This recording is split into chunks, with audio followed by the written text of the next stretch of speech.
conference host, K. Darren Turnquest. Darren is an effective communicator with strong team collaboration skills. He's a business expert with a focus on youth development, a skilled public speaker who's delivered speeches in local and international arenas. Darren is well known in the Bahamas and throughout the Caribbean as an energetic, charismatic host who can captivate an audience.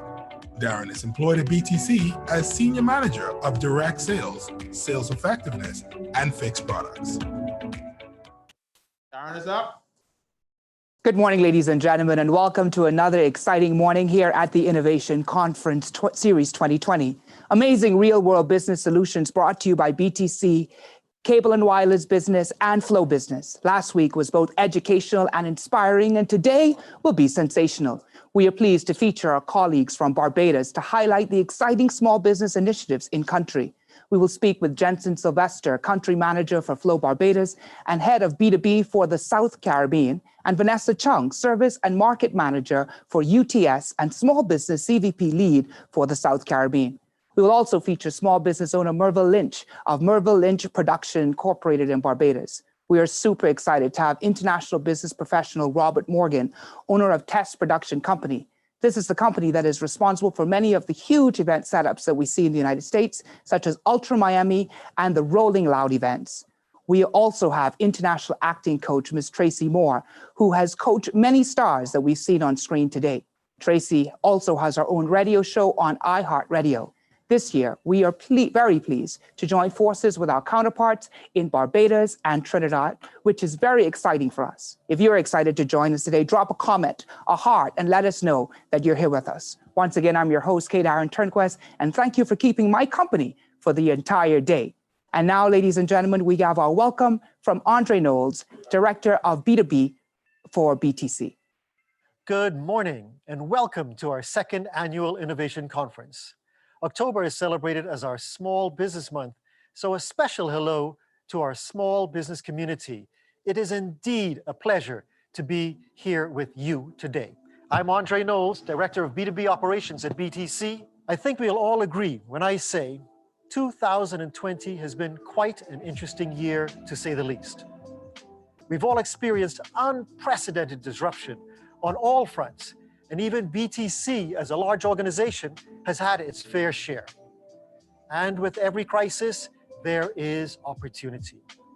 An opportunity to reinvent the business, to become more efficient, to refine business processes to serve your customers better.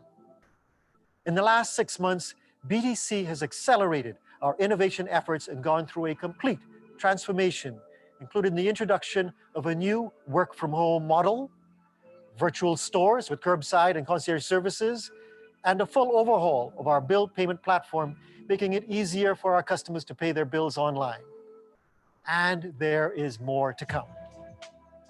Since 2016, we've used the month of October to recognize the contributions of the small business community, which serves as a strong pillar of the Bahamian economy.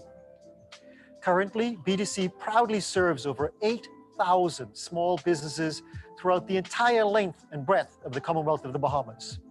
So to commemorate Small Business Month, we are hosting a 5-part, 5-week, power-packed, blockbuster webinar series addressing a number of timely topics for this dynamic community. This year's conference will be just as exciting, or even more exciting, as our inaugural conference last year. We have listened to your feedback, and once again, we'll address the critical areas that the small business community currently faces. And who better to talk to you about some of these challenges than people that have and are going through the same situations as you. We are also using this month to highlight the success of a number of small businesses, including the Movie Group of Companies, Family Dental, Cheesecake Heaven, and the Bahamas National Trust and Summit Academy. This year, we've teamed up with 3 of our sister companies, Flow Barbados, Flow Trinidad and Tobago, and Flow Turks and Caicos, and we will also feature small businesses from these countries. Jensen Sylvester, Country Manager of Flow Barbados, along with Vanessa Chung from our UTS brand, will participate in one of our sessions, and we'll share some of the opportunities that are available for small businesses in their respective countries. Our slate of international guests include top-notch entrepreneurs like Dr. Michelle Hoskins, Robert Morgan, Tracy Moore, Joya Cousins, David Wintraub, Latoya Westbrooks, Caroline Green, James Walker Jr., and Willie Ray J. Norwood. Don't forget to register and attend all of our sessions. You are in for a life-changing experience. We're looking forward to a great 5 weeks. Again, welcome and do enjoy. And it's such a pleasure again to have Andre here in studio. And Andre, I love the words that you use, power pack and blockbuster. And to say the least, Dr. Michelle Hoskins took us by storm. Tyrone gave us such great information last week. And the entire Barbados contingent is here. I'm so happy to see Jensen back with us again this year for the conference. Tell me about your experience last week. Well, look, last week was fantastic. The feedback that we got was great. The talk from Tyrone in terms of cybersecurity, he broke it down into manageable bits so that a lot of the small business really understood what they needed to do, almost a plan, moving forward. And that was fantastic. Dr. Hoskins, look, truly inspirational. I think we'd all agree. It was wonderful speaking to her. I tried the syrup. It was great syrup. Exactly. So butter pecan. That's right. So it's fantastic. Dr. Peter Inferento gave a great view of how she is coping, here during this virus as a small entrepreneur as well. Look, it was really fantastic. That was last week, and this week I'm sure it's going to be just as great, or perhaps even better. Even better. And it's so interesting. The Barbados contingent is in the house. We're going to go over to them very, very shortly. But Barbados is doing some amazing things in the middle of this pandemic as a country itself. And so I'm certain that as it relates to technology and the dependency on technology, especially in our flow markets, that Jensen is going to give us a lot of advice, a lot of support, and a lot of direction, not only to small businesses, but even some of the counterparts in the different respective flow markets. So ladies and gentlemen, I've met this kind gentleman. I introduced him last year, and he's come with a wonderful contingent. I know that Barbados is in the house. Barbados, if you're in the house, just make sure that you drop some love for your country manager and the entire Southern cluster. If you are joining us as well, please make certain that you show your team some wonderful, wonderful power pack blockbuster love. And so before I actually get into my discussion, because I think this is going to be hot, live, and provocative in these discussions, I'm going to allow for us to get to know just a bit more about Jensen and Vanessa. So over to our studio. Jensen Sylvester is country manager of Flows operations in Barbados and head of B2B for the South Caribbean. He holds a master's degree in technology information systems from the Kingston University, located within the Royal Borough of Kingston upon the Thames in southwest London. It was in the United Kingdom that he began his impressive career, working for large international IT outsourcing companies and managing clients that stretch from the UK, Europe, and India. In his current role, Jensen has responsibilities for all functions in the local business and is empowered to drive it to achieve ambitious objectives for growth, strategy development, and implementation.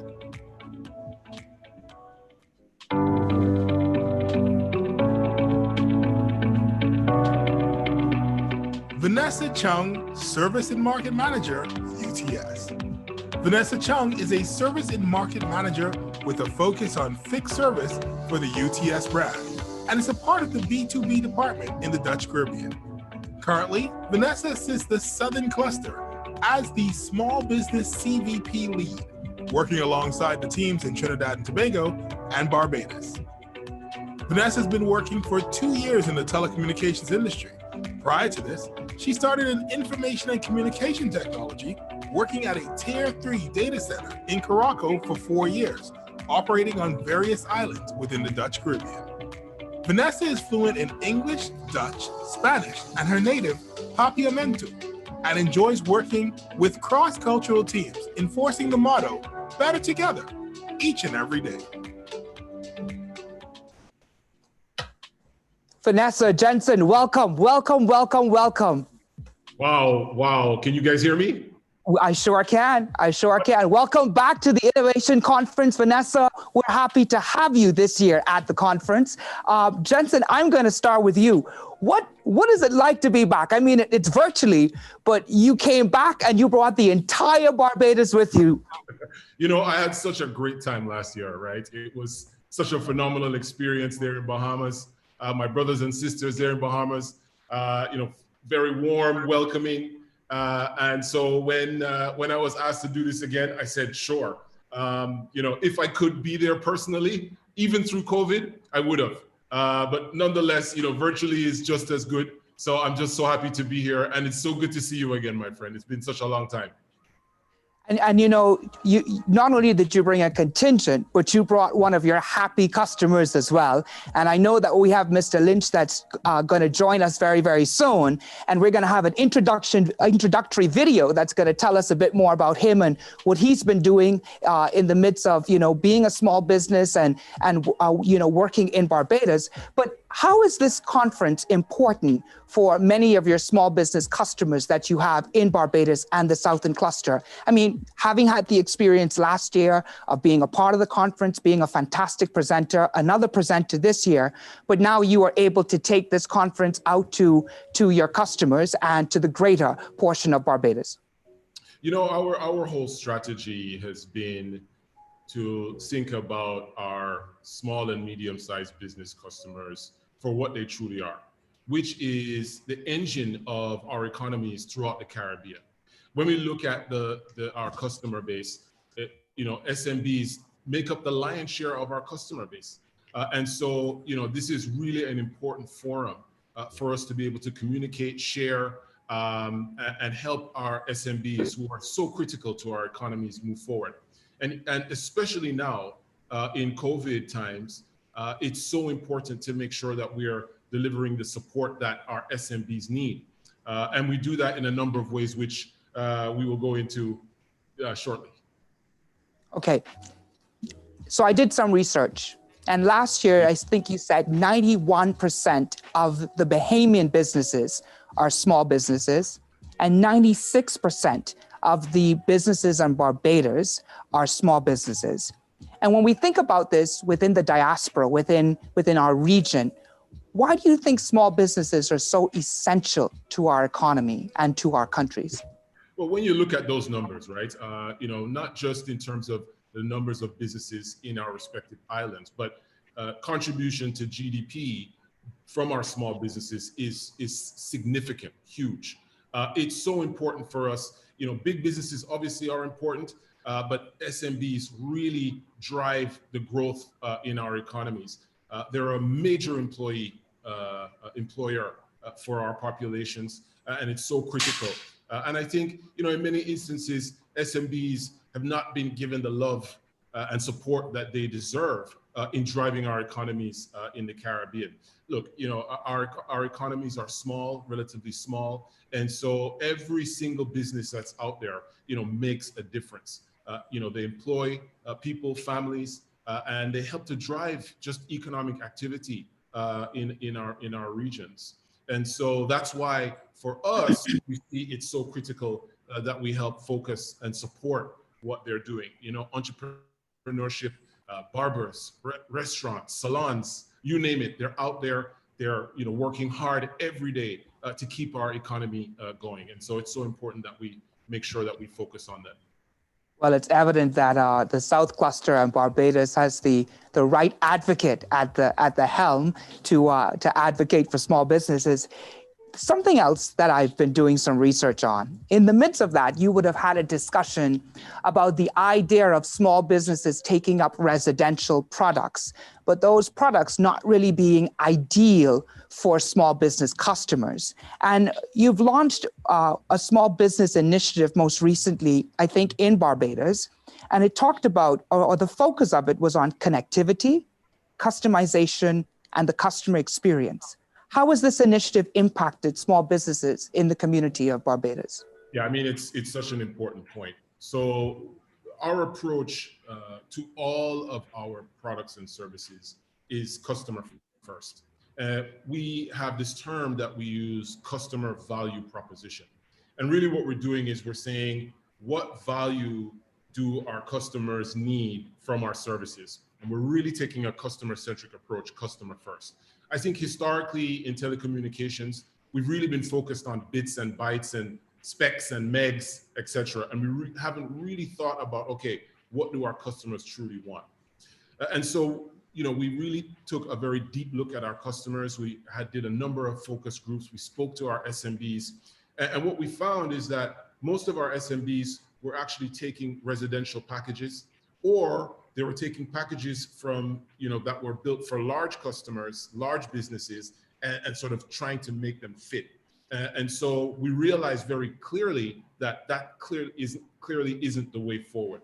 And so what we did is, as you said, we launched a brand, Flow Business. And you can see it here. We're very proud of it. And it's more than just a brand. It signifies a new way of us interfacing, interacting, supporting SMBs from the ground up. And so, the packages we built will go into, but it was more than just, again, speeds and feeds. We looked at a full end-to-end customer experience, all the way from how do our customers learn about our products, to how do our customers, procure our products and services, to how do we support our customers. And we built a whole framework of people, processes, and technology aimed specifically at supporting our SMBs. So, I saw a comment that came up on the screen just now, Jensen the legend. So Barbados is definitely in the house. And if Jensen is the legend, then Vanessa, you must be the hero. Because when I read exactly what you do, and being a senior manager of products myself, you are the chemist in the lab, I assume, putting all of this together. Let us know what your responsibilities are. What do you do in the market? Well, specifically pertaining to Barbados, what I do is I currently work with the team, and it's a team. It's not only me. It consists of local members of Barbados. As you know, I'm located in Curacao, but we also have team members from our central team. We are a tiger team. That's what we call ourselves, a tiger team of employees that are really rooting for small businesses. We have been working hard behind the scenes to really understand what are the success drivers for small businesses, gather all the bits and pieces, information, feedback, doing research, and get customer insights, and to bake that into the products that we already launched in the market last year. We want to continue to make progress and to enable our small businesses to make progress, to have a better customer journey, and to adapt and evolve. So kind of my role is assisting the team to be able to continue on this journey that we started last year and keep pushing and make small businesses the successful story in Barbados, which is really important for us. And tell me, Vanessa, you would hear from the Tiger team, you would hear from, members of the Tiger team in Barbados and in the South Cluster. What are customers saying about some of these new CVPs that's gone out there? How has it been able to assist them? Because this is going to be a beautiful segue into one of our happy customers in Barbados that hopefully when I touch Barbados, Jensen, I'll be able to meet Mr. Lynch very soon in person. So tell me, what are customers saying? Well, our customers at this point, they're really doing their best under the circumstances that we have. The pandemic has hit hard, not only in Barbados, it's the same in Trinidad and Curacao. So our customers are relying heavily on the capacity and bandwidth that is required. There has been even if they're working remotely, if they're working from home, and for capacity and bandwidth really skyrocketed. So the packages that we have in the market, we're offering 300 megs and 600 megs. So that really helps small businesses to work wherever they are and get their work done on a reliable IT infrastructure, because it's not really just saying, okay, we're offering you these high speeds, But if it's not reliable, if you have outages and if you have trouble, then that's not a good product. Our customers are really relying on that and also looking for support. We also know that our customers are currently facing, some difficulties in terms of evolvement, in terms of innovation. Prior to COVID and the pandemic, I'm sorry if you can't really see me well. Let me try to fix that. Oh, no, we can see you. We can see you. Prior to the pandemic, we know that, business as usual, as we used to know it, isn't what we know now. We know now that customers are really entering the digital sphere and really need to fast forward and provide that service that their customers are also working on. So that's kind of the feedback that we've been getting from the market. We know that customers are also looking into their spending. So we're trying to offer our customers the best value that we can in terms of our services, our solutions, and also what's right for them and their current situation. So we're not looking to offer these customers, our enterprise solutions, because those are heavy solutions. Those are complex solutions that are for large companies, medium enterprises, corporate organizations that have that corporate price. We don't want to force our small businesses into that. We want our small businesses to have the tailored solutions that are that meet the demands of a small business, that provide the quality that a business requires. And we don't talk about small business quality service. We're talking of business quality service, business class service for our small businesses, but at the price and the value that is right for our small businesses in Barbados. As you speak, the first thing that comes to mind is small business matters. And, Andre, the minute they started, you are the director of B2B in the Bahamas. And all of a sudden, I saw this excitement when we talk about business solutions. So your thoughts? Well, great. Jensen, I just wanted to say a special hello. Good to see you again, my friend. Vanessa, nice to meet you. And one of the things that you really brought to mind is the fact that you said, Jensen, perhaps the SMB market isn't really feeling the love. Yes, both the enterprise as well as the small to medium business market are, encompass all of our customers. And because they are small, sometimes they don't get all of the love. Vanessa, you did say that support is a really, really big part of the business class service. So my question is, what are some examples of the support mechanism that you're looking to do to ensure that we're providing the right kind of business class service to the small to medium business market? I can actually take that one if that's okay, Vanessa. Sure. What we did, guys, was because our support services, again, were tiered either for our enterprise customers or our consumer customers, right? So we built a number and a team specifically for our SMB market. So if they have a problem, they know which number to call, and they're getting support from people who are aimed at supporting SMBs. Again, before it was much more tailored to large enterprise or consumer. And so, luckily for us here in Barbados as well, we have a full fiber network. And so, in terms of supporting our customers, and I think Vanessa made the point earlier, that especially now, during the time of COVID, I mean, we're talking to you here, using our bandwidth is so important to keep the economy and keep businesses going. So, we see our support as multi-tiered. It's the people at the other end of the phone who are going to, provide support. When you dial the number, they pick it up. It's the network. So all of the people, ladies and gentlemen, who support making sure that our network is up and running at all times is critical. And so we take a multi-tiered approach, and it's focused on SMB. Sorry, Vanessa, you can add a few points if you so choose. Vanessa, any additional thoughts on that? Well, Jensen covered it.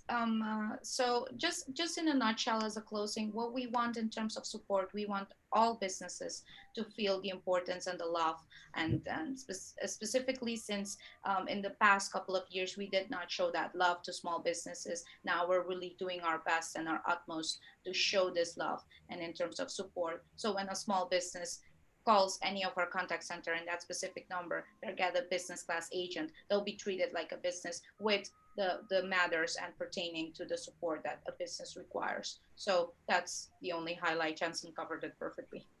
Well, thank you so much, Vanessa. And ladies and gentlemen, Barbados, as I said, brought a contingent. They extended that contingent to Curacao. But now we get to hear from a small medium business in Barbados, one of their SMB features for today. But before we do that, let's learn a bit more about Mervel Lynch Productions.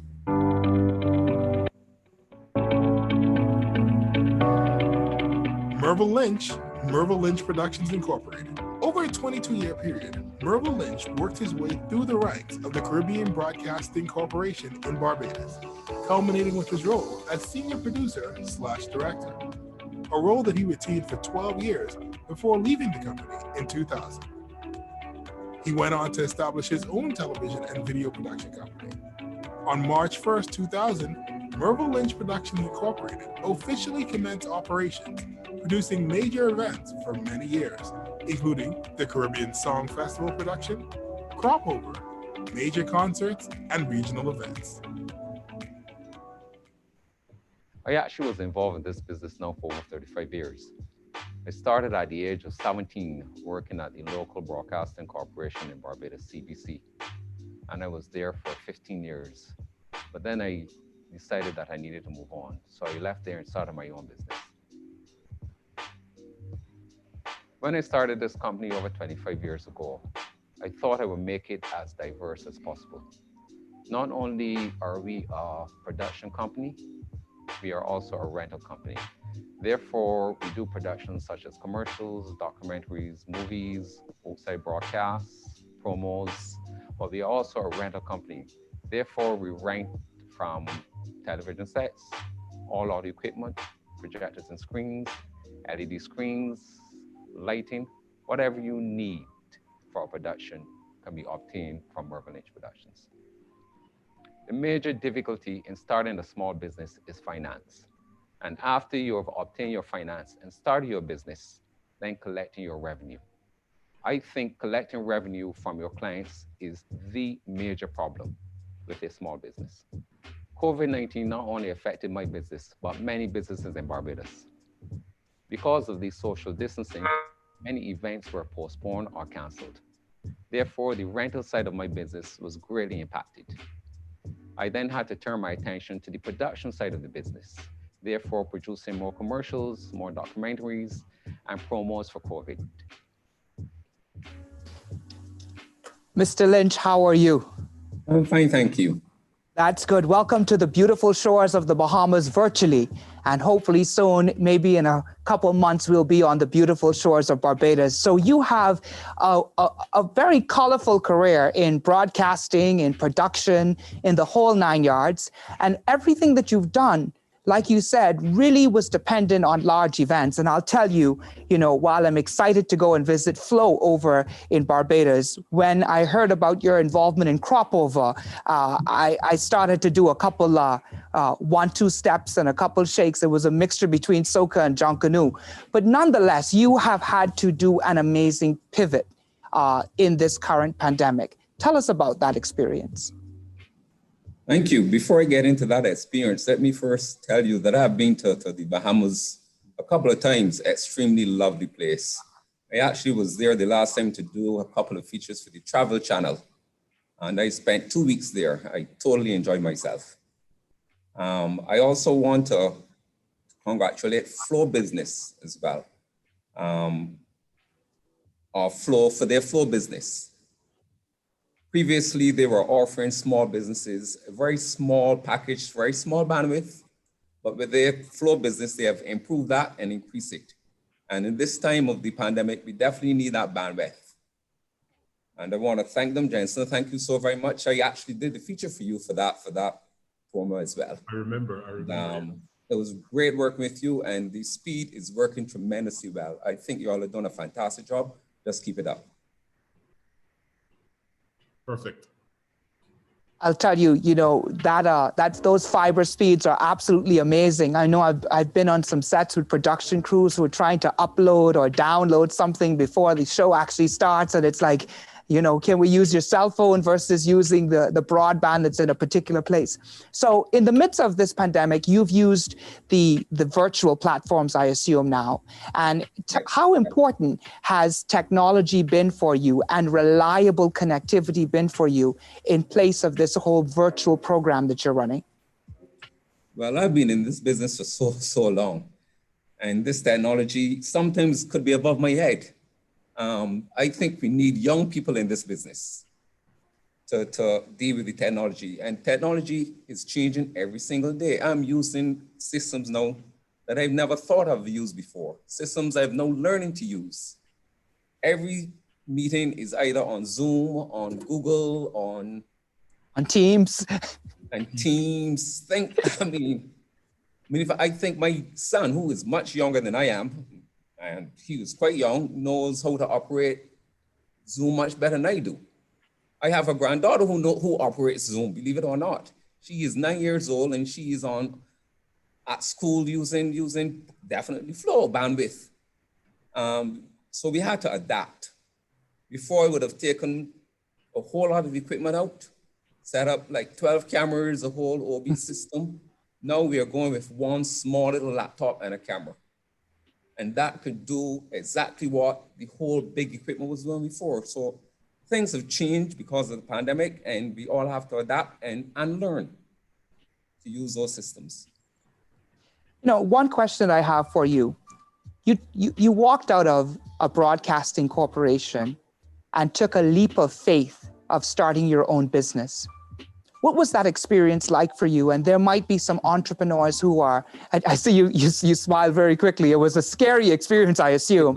Yes. But you have some entrepreneurs who are actually, listening to this conference right now and are teetering between walking off their jobs and doing something new and innovative and doing the thing that they love or the thing that they want to do for themselves.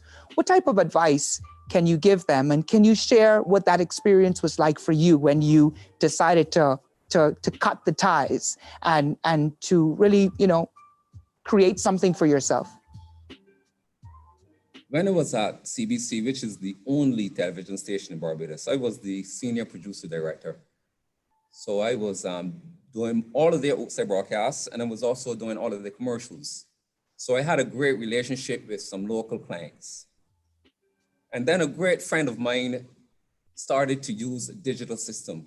At that time at CBC, we were using analog, no computers, nothing digital. And I said, I'm not going anywhere. So I decided to leave and buy a simple little computer system using Premiere. Now, that was Premiere 1.0. For those of you there who know, Premiere is professional and whatever it is now. That was the first. So that was over 30 years ago. And it was a leap of faith. It is a leap of faith to leave an organization that is structured and you have a great job to move on to something new. I spoke to a couple other friends, or maybe those who I thought were friends, and they told me, do not leave. There was only one simple guy who told me, go for it. So it is a leap of faith. It is scary. You are comfortable. You're working for a good salary, and then you have to go, and then there's no salary. But fortunately for me, my business took off exponentially. It moved rather quickly. And I've done work for so many clients in Barbados. I've worked through the entire Caribbean. I've done regional cricket, regional football in Trinidad, Guyana, St. Vincent. I've traveled the entire Caribbean, and I've done a great deal of work. So I would suggest to all of those who are working for someone, if you like that business and you like what you're doing, stay there. But if you want to move and move with faith. It will happen. You have some young people that are listening, and, Mr. Lynch, when you started to talk about, bringing young people to the fore and utilizing their skills and technology, it warmed my heart, because my former job before I came to Flow was a director of youth for the country. What do you say to young people who are looking at their iPhone right now and looking at that MacBook and really don't think that they have sufficient in resources to start, but thinking that they need so much, when in actuality it sounds as if you started with so little, but you made the best of it. What advice do you give to them to make that leap? The system has changed tremendously. When I first started, I needed a whole lot of equipment. For the youngsters today, basically all you need is a laptop and a camera. Things are not as professional as they were before. I mean, equipment is not as professional as they were before. Equipment has gotten much smaller and more domestic, and it's geared towards consumer. There's so many consumer products out there that you could simply go and purchase and do your stuff. For instance, when I first started, I needed a massive Sony camera, massive. Today, all you need is a small little DSLR, a laptop, and you can produce great and exciting commercials. You don't need to spend a whole lot of money. You just need a small amount, purchase what you need, get great advice from the adults. I've always told my staff, and I have a couple of staff members here who are quite young, and I try to surround myself with youth. Youth are so innovative, they have great ideas, but they just need to be guided. So for all of you who have great ideas and think you could go far, I would suggest strongly that you use your ideas, but still listen to those who are in business before you and be guided by them. You know, something just laid on my spirit, Andre. You know, Mr. Lynch says that he likes to work with young people, and I still consider myself young. He's in production. Mr. Lynch, I have always wanted to visit Barbados, so I think we have a good opportunity here for a shared mentorship experience. Paths are crossing. You know, I have two more questions, and one of those questions is that we've heard the story, Vanessa, of Mr. Lynch. We've heard the story of the importance of technology. We've heard the transition from the enterprise product to a product designed for small business. What is in the pipeline for the cluster, for small businesses? Woody, I heard that there's something coming up. You don't have to tell us everything, but you might be able to sprinkle it. I see the legend has a smile on his face, so maybe this is a question I should ask him. What is in the pipeline? What should small businesses expect, Jensen? So what we did was, as Vanessa outlined, last year we launched, never seen before speeds in the market, and our customer, Mr. Lynch, thank you so much for your business. Is a testimony to that. And we had 300 and 600 meg packages, fastest speeds ever seen on island. We included some business voice features and mobility to that. We added round the clock support to that. And now we're going to enhance it even further.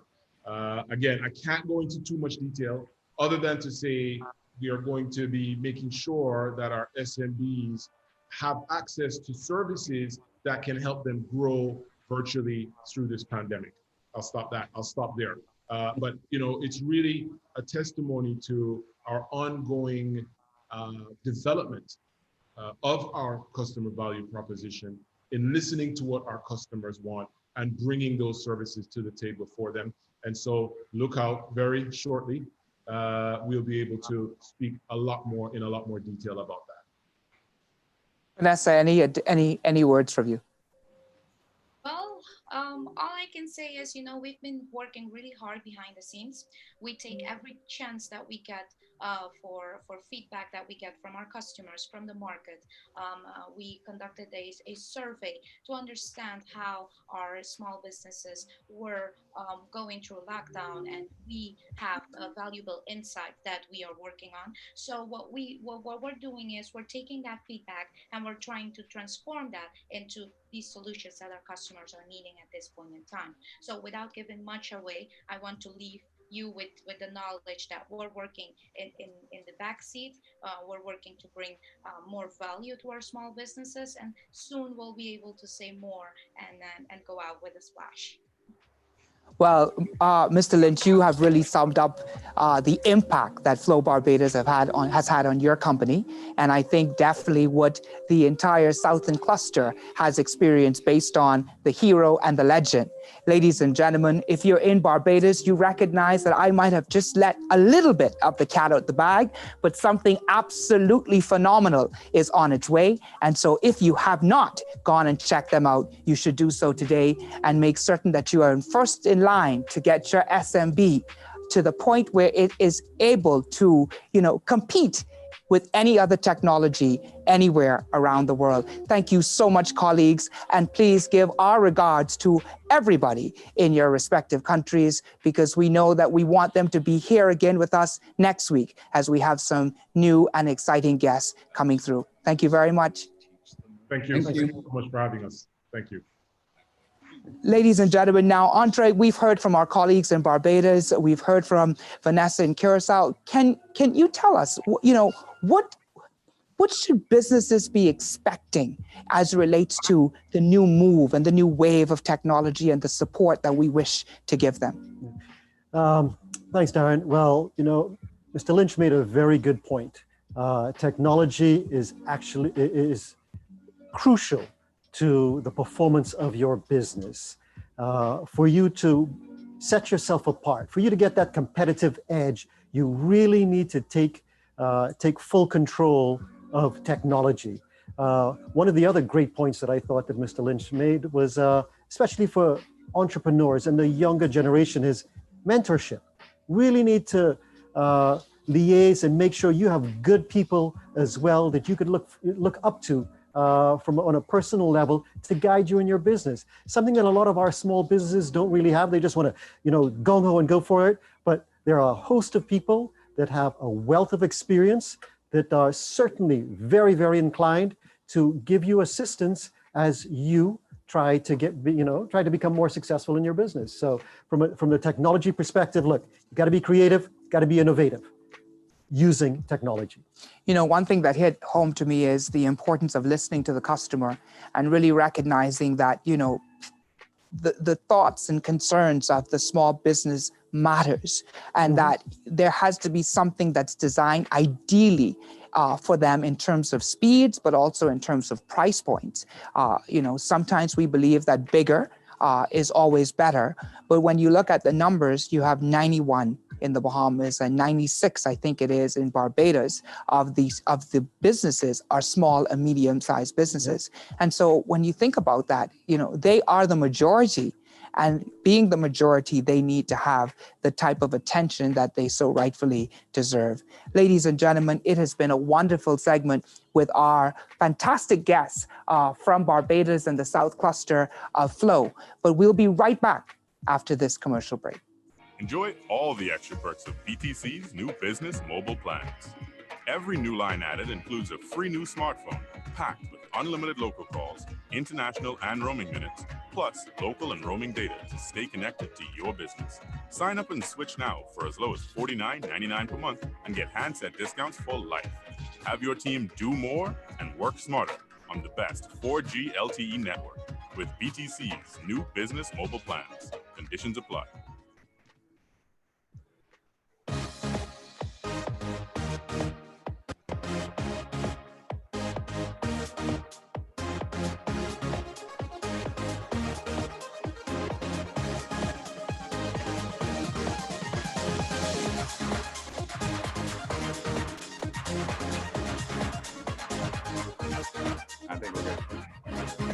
No matter the occasion or where life takes you, Rubens is with you every step of the way. Yeah. Ladies and gentlemen, we're back, and I hope you're enjoying our time here at the Innovation Conference Series 2020. Tonight, if you're living in the Bahamas, not tonight, well, actually today, if you're living in the Bahamas, the studio is pretty dark. If you're living in the Bahamas, you've always had the opportunity to visit this one particular place. I know for a fact I would have gone there every single year. It was the exciting place for me to go, where I would buy my Dockers pants for school. But I won't say much more about this kind lady, because we have a wonderful video that's going to give us some more information about her and her small business.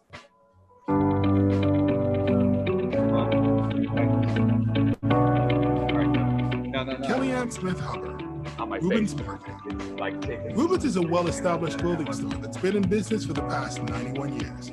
Specializing in outfitting men and women of all ages in the latest fashion, Rubens is an establishment that understands business, and customer satisfaction is key for the clothing store. Rubens is recognized for stellar service, which has yielded a wide range of clients. The business has expanded to 3 locations throughout the province. I'm guessing eye level's good, right? Kellyanne, it is a pleasure to have you here in studio. Of course, we are social distancing properly. Yeah. Andre, I know you've had experiences as well where you've had to take your kids to Rubens. I'm now an adult. I still go to Rubens as well. Great. But I remember when Rubens was actually on not Market Street, Wolf Road, the plaza, right by Headhunters. Mackey Street. It was Mackey Street, was it? Where Commonwealth Bank is. Mackey Street. Mackey Street. Yeah, it was on Mackey Street. I'm never good at streets. I'm going go through this corner and then go through the next corner.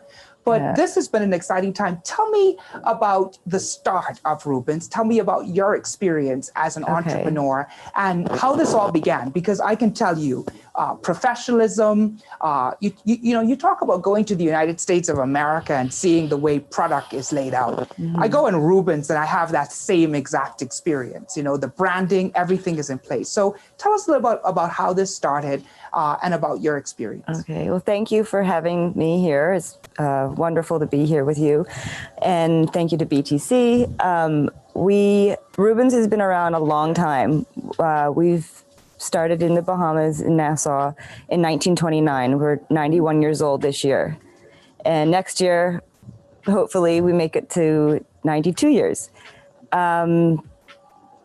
So we started out as a gentleman, his name was Reuben Bott. He originally started the company here in the Bahamas in 1929 and downtown on Frederick Street. And then we moved the business to George Street. And that was our main hub. And it just grew from there. And it's a family-run business. And I'm now multiple generations later in the business as well with my family. And it's in my blood. Basically, I was born into it. I don't think I really had a choice of having another career. But it's been a growing experience, and the business started out with just menswear and dry goods years ago, and then it evolved. And actually, my mother, Mrs. Smith, when she took over the company, she really launched it into fashion for men and ladies, and we've just taken the business from there. And having that longevity of a credit line is priceless. Wow. For any brand that we bring in. Wow. So I have one question. It came up last week, Andre, and I think you might remember this. One of the key questions that was asked to Dr. Michelle Hoskins, who is one of the fantastic entrepreneurs in the United States, was how do you ensure generational involvement in a business, which for some people, it sometimes becomes a struggle to pass a business down to, their kids or within a family because of a disinterest or, how do you secure generational success with an established business? It's true. A lot of it is lost. And sometimes they always say that saying takes 2 generations to build something up and 1 generation to lose it all. It's really, it's up to your business and how you want to grow, because every year, every decade is different. Look how fast technology has come in such a short period of time. If you're not willing to grow with the times, things will die off like a dinosaur. Yeah. So you have to be open to evolving, and that's having your older generation owners or employees get on board. Sometimes it's a bit of a struggle, but you have to grow with the times, and that's the only way your company will continue to survive, is to embrace the Twitters and the social media and online everything. You have to embrace it, and you have to, because the customer is embracing it. So you have to, your customer eventually does sadly die. Yeah. You have new customers, right. every couple of years. It's like you have to get those 20-year-olds eventually become 30-year-olds with careers. Right. Those 30-year-olds eventually become parents and grandparents, and it evolves constantly. So you have to evolve. You talk about embrace and evolve. COVID-19 hit the Bahamas by storm. And for many retailers, it was a significant challenge for a number of reasons. Mm-hmm. It could have been technology. It could have been, the knowledge of, how to run Instagram and social media. It could have not having an established website or just an info site, but not an e-commerce based Mm-hmm. site. How have you been able to maneuver this pandemic and make it through? I know you mentioned earlier, did you call it a pivot? Right. Yeah, this is like, I called it a cliff that we fell off of. But, you work with it. It's kind of like the electric slide. You go one side, you go to another. Right side. We're about to go on another lockdown. I know. It's knots in my stomach all the time, every time the new announcements are made. But it has been a challenge, and not just for us, for everybody. Our main goal is to keep our staff employed. That was our number one goal, is how are we going to keep everybody employed, everybody feeding their families and paying their bills. Rubens is a brick and mortar boutique business. We have online presence. We rely a lot on social media, word of mouth. It's that very island way of promoting yourself. Because we are a small village on the islands. We're not a humongous city. Because we do have an online presence, however, we do not have e-commerce. And because when we bring in a collection, it sells within weeks, with less than weeks. It sells quickly. And our customers know, well, that's last season's, that should be on the sale rack. Mm-hmm. So that, you are constantly changing the inventory. And also our online website doesn't employ your aunt or your mother or your sister. We give jobs to Bahamians to keep the economy going. If we're not in Amazon doesn't employ anybody here yet. We are constantly using it. Mm-hmm. So we do try to promote local shopping, which is in a way a positive that's come out of COVID, is Bahamians can't travel right now. So they're here and they're like, what can I get locally? Where can I source it? And they're branching out of their normal shopping routine, and they're coming into various stores and they're like, oh, these prices are the exact same prices what I would find in the US. Mm-hmm. Why am I bothering flying over there or ordering when I can get it right now at the same cost? And, we are advertising constantly US retail price, less than US retail price. So it is a growing experience, and we are changing with COVID, balancing our budgets, because every time there's a new COVID announcement, the retailers, we have to change our advertising, right, our staffing, our scheduling. It's costly. It has been very costly and scary. But we've been staying balanced as best we can, providing our customers with the quick response of selling product, and if they have questions. And I've got many customers that haven't left their house at all because they're very high risk. So I was like, I'm in the store with my live video showing them. I'm like, here's this, here's that. And I was like, this is the size, this is the cost. They're like, yes, I'll take that. And wow. I put it together and I hand deliver it to their house. It's that personal touch. It's very personal. You know, how do you communicate with your customers during this particular time? Is there, we have the marketing and comms aspect of running this type of business. Of course, it is boutique, but you want to be able to reach everyone to announce that, the lockdown begins now, so our store hours might change at this particular point. Or, given the fact that, it is COVID, we have a new collection that's going to touch down at this particular point. What are some creative advice or ways that you can kind of explain to some of our viewers who might be in the same type of business? Yeah. That will kind of give them some idea of what they can do to keep connected to their customers at this time. Well, we are the age of social media, so that's number one. If you're not on social media, there's a problem. There's a problem. There's a big problem. I mean, social media is good and the bad, but you use it to your advantage. Everybody I know is on some kind of platform of social media. So you're reaching your customers that way. Your quick response back to your customer when someone has a question is key. Yeah. It really is key. Don't wait. Don't let that sit for 2 days. It's a sale. Reply. It's a sale. It's an upsell. Correct. Reply immediately. I mean, I have it straight to my phone. I'm able to reply very quickly. And then we also have our other platform. We have email blast. So we have hundreds and hundreds of customers on that. And most of my customers actually sometimes prefer that because they're like, oh, I get to see that right away. It comes, I'll check my email first usually before anything else. So there's a lot of digital platforms to use to upsell. And then also you have to have a sale. If there's not a sale, people ain't checking. You have to have we are in the age of sales. We're actually quite spoiled as a consumer of, well, if it's not on sale, I'm not going to bother. Yeah. And we have the thanks to the U.S. for that. There's the big sale. There's always like a big sale. Yeah. You've always got this weekend sale. Yeah. Right, weekend sale, President's, it's all that. So you have to have some kind of incentive draw to the store.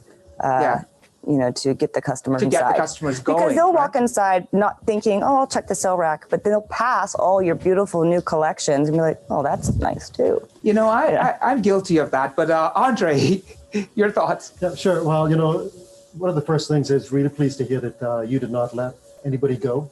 Pleased to say that BTC and of course our parent company is the exact same thing. Mm-hmm. So kudos to all of the businesses that are, you know, employing our Bahamians.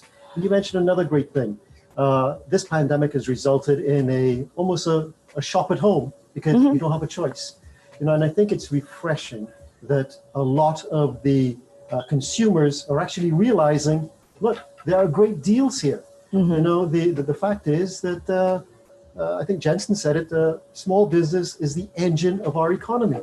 And Absolutely. It's great that we're able to get, you know, our consumers back and shopping at home, because that's what's going to drive our economy during these difficult times. So, you know, I really appreciate that you're doing that. And also, you know, it sounds like you have a really good handle on social media and how to manage that. Try. You know, so and I love the idea about you walking throughout the store. I think it's a great idea that you know, perhaps other people can pass on as well. Is that you're in your store and you're showing your customers the merchandise that you have right now, without them having to leave. And I think that's an excellent example of how you and your business is taking advantage of COVID right now. So kudos. Thank you for trying. I want to ask you another question as a small and medium business. You know, training of employees is critical, and customer service is something that I trained on for years. And had the opportunity to train many companies. And sometimes we see, you know, hiring of staff becoming a revolving door. Yeah. And that's a challenge for some companies, oftentimes because there's not an investment in training, you know, the staff that you want versus expecting what you want just to walk in the door. Tell me about your experience with that. Well, we actually don't have very much experience with the revolving door of customers. Mr. and Mrs. Smith pride themselves on how we treat our staff. We just had an employee last year who retired after 75 years. Wow. 75, Mrs. Higgs retired. And that shows the type of bosses we have, the type of company we run. I would say probably one of our youngest employees has been with us about 8 or 10 years. And it's because we treat our staff the way we would want to be treated. And also, when you treat your staff so well, they take pride in their job, and they take pride of they feel responsible for what's on that store floor. They feel invested. Correct. They feel a part of it. We have a question for you coming from our audience. What do you think has been the key factor in allowing your business to stay open and flourish for so many years? 91 years to be exact. Yeah. Wow. We're really proud of that, and we're very excited to hit the 92-year mark after everything that we've all been through this year. It's been challenging. After COVID. We listen to our customers. A lot of customers, that's one key thing is they'll say, oh, we're really looking for this career suit or this line. And we go to New York and we try to find these brands that they've been requesting, because a lot of Bahamians, they do like their name brands. And we do listen to what kind of designs they're looking for. And we listen to our staff. They're always telling us, this would sell 10 times if we had more of it, and da-da-da. So we're always changing that way to make sure we are giving the customer the product they want.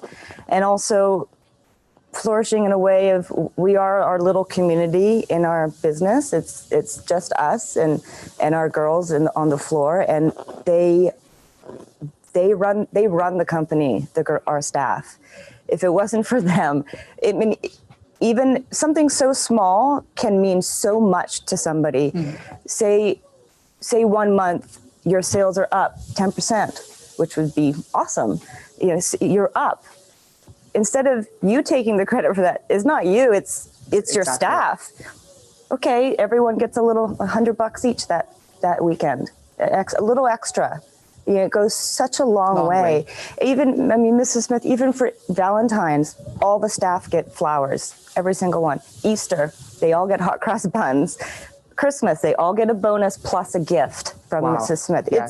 It's those little family touches that really go a long way to your business, to your staff. It means so much to them. If one of them needs help paying school fees, Mrs. Smith is there to help. To find a way. We're family, and that's how we flourish, and that's how we survive this long. We stick together. Kellyanne, thank you so much. And definitely I'm going to take my opportunity to head over to Rubens and find out exactly what's there that I can wear for maybe the next show, next week, Friday. Thank you. Ladies and gentlemen, it's been fantastic to, of course, highlight some of our small and medium businesses here in country. And for that, we want to say thank you, Kellyanne and the team at Rubens. But more importantly, thank you to all small businesses out there for their support each and every time. Of course, being a part of us here at BTC and the remainder of our Flow family in the markets. So we're now going to go over to our next speaker. And before we do that, it's important for us to just take a slight commercial break. Enjoy all the extra perks of BTC's new business mobile plans. Every new line added includes a free new smartphone packed with unlimited local calls, international and roaming minutes, plus local and roaming data to stay connected to your business.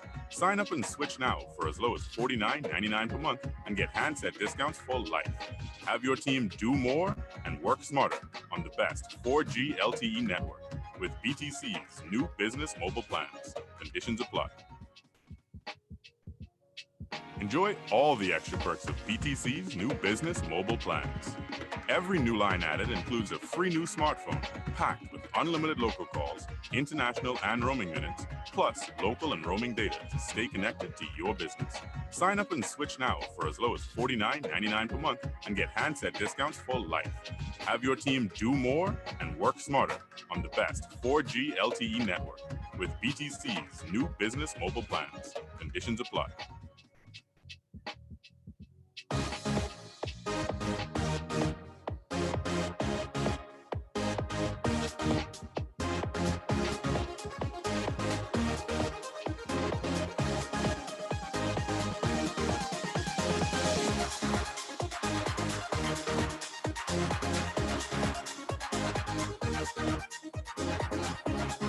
No matter the occasion or where life takes you, Rubens is with you every step of the way. And we're back, ladies and gentlemen, and I think we're in for a treat again with our next very, very exciting speaker. But I'm not going to give an introduction to this kind guy. I'm going to allow for this video to tell us everything we need to know.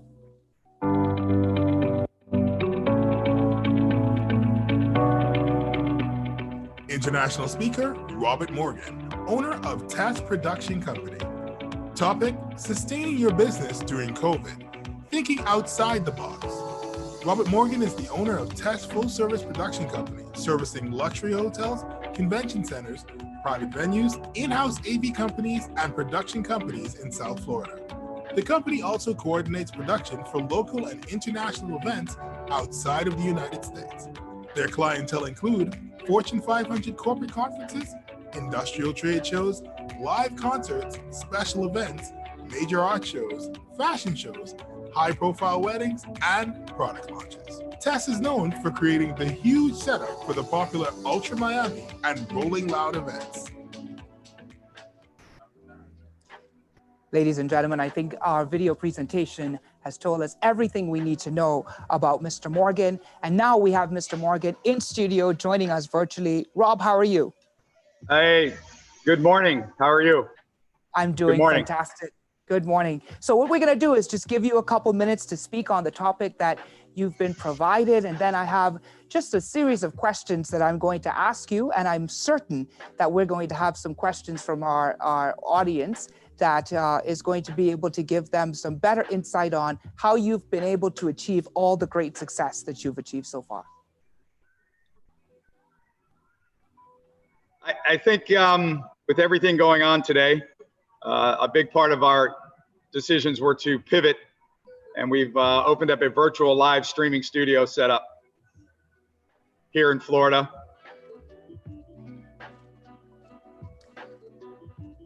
And, you know, in the midst of having this live studio, I mean, you've been able to do things like, you know, I can't even remember all of them, but some of the largest events in the United States of America. And in the midst of that, you don't have these events that's going on as often as they used to because of this particular pandemic.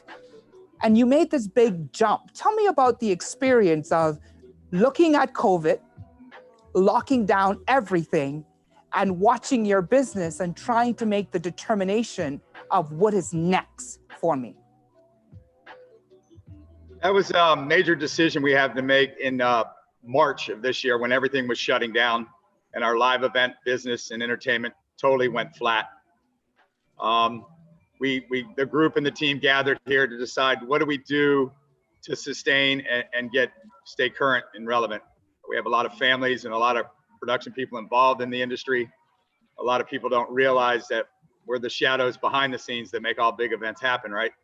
So our relationships with artists and with different brands was a leading factor, and the families that are all involved was a leading factor in making this decision to press forward. A lot of other companies have actually sat down on their hands and now made the decision to be current or relevant in the industry and the market where it is today. Talking to a lot of the industry leaders and other folks in the entertainment lane is what helped drive this decision. Rolling Loud is a huge factor, part of the operation here at the studio. Some A-line headliner acts of David Guetta and the likes of these other high-end artists allowed us the opportunity to move forward, and it's been a great success so far.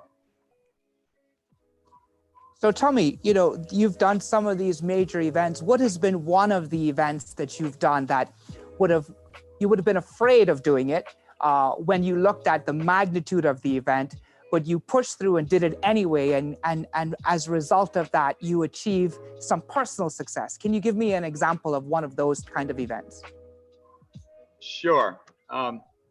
It's hard to say on one of those events because the list is long, as you see. Right. As my mind thinks about all these other brands and these other events that we do, are probably twice a week conversations with producers and production directors and the like, and our relationships of those.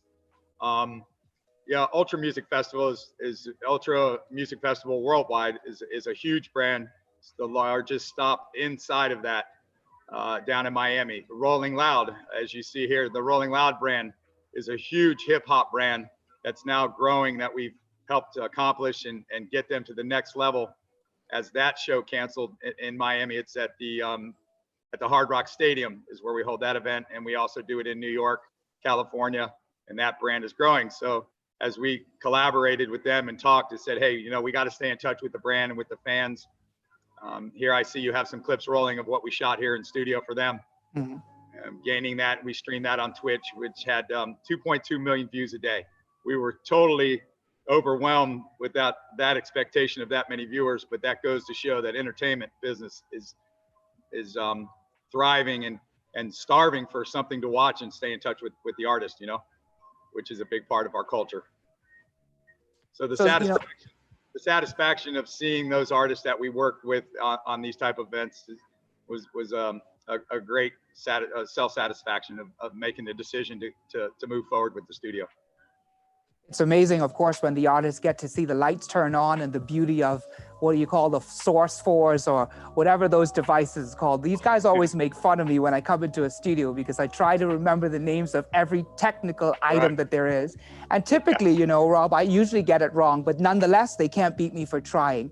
So when we look at your success and we look at this video presentation of some of the work that you've done, you know, the question that people do not often get to ask you, I assume, is where did you get your start?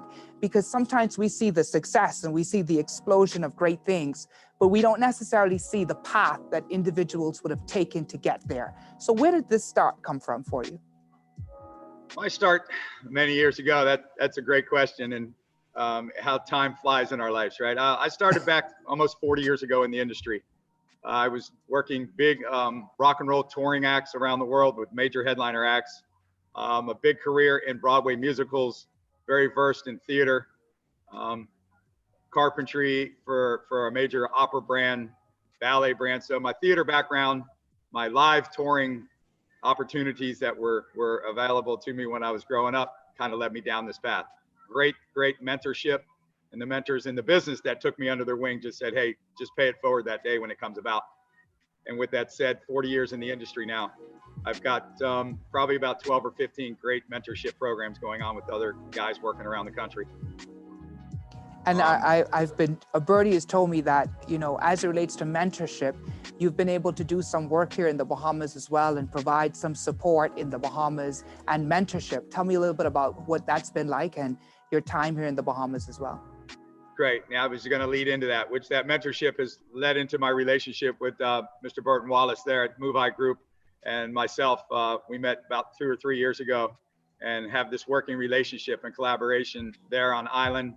I've been able to take some of his technicians and mentorship, bring them here to give them some big United States production value that we're using together to educate and, you know, and increase that technical aspect for the guys that we're working with over there. So together, as we call it, TES MoveI, servicing the island, and that relationship is now sustained, and we hope to, when that day comes back around, that we can come back over and join the workforce there, providing a great value of entertainment there to the island and to the residents there. So I have a couple questions that's come from our audience for you.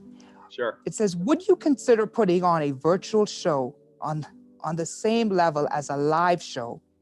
And do you think it will have the same response from viewers and customers? So do you feel as though you can get the same energy and response on a virtual show versus a live show? That's a very great question. Because of where we're at and what the product and quality that we can produce, being able to zoom folks into the sessions and give them a better experience and then of just watching it on a program online, and them able to interact with the artist on chats and things like that during the live stream, I think adds that value of where we're at today. You got to think differently, and the fans need to think differently, and I think they're getting it as well. I think yes, we could do that easily. The fans are adapting to it. They're enjoying it as we get the interaction going, because I think that one-on-one interaction with the artist is something that they can't get when they attend a show. So you have your energy that's at a live event, and that experience is that type of an experience, right? The where we're at today experience, yeah, I think is gaining more momentum each day. Yes, so to answer your question, I think it is real possible, and I think it's the new current thing in the trend that we're in right now.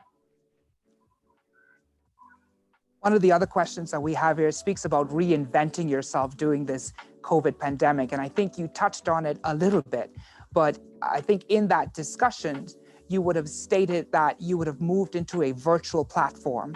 And what was that experience like, moving into the virtual platform? And what has been the success? You know, in your previous statement, you would have said that people are getting it now in terms of embracing the virtual space. What has been the success like for you in terms of this virtual platform and getting customers or clients to come in and take part in it? In a quick thought of that, nerve-wracking. Totally nerve-wracking, because looking at where the industry is going and nowhere, there was no light at the end of the tunnel per se, right? When large events are going to come back around, totally losing sleep at night. Is this the right decision? The money that it takes to build out and say, hey, because we're in the live market, and it's very similar to what we do at a live event compared to what's going to happen in studio. It is similar, but it is two different animals. So as the fast track of the decision and taking my staff and my crew and the engineers, and they're like, are you sure? I'm like, yeah, I'm sure. Come on, guys. We're professionals. We all know what we do. We just take that vehicle of what we do every day out there in the field, and we just bring it back to studio. So, as you know, I love the way you say that, Rob, because you say that with such ease.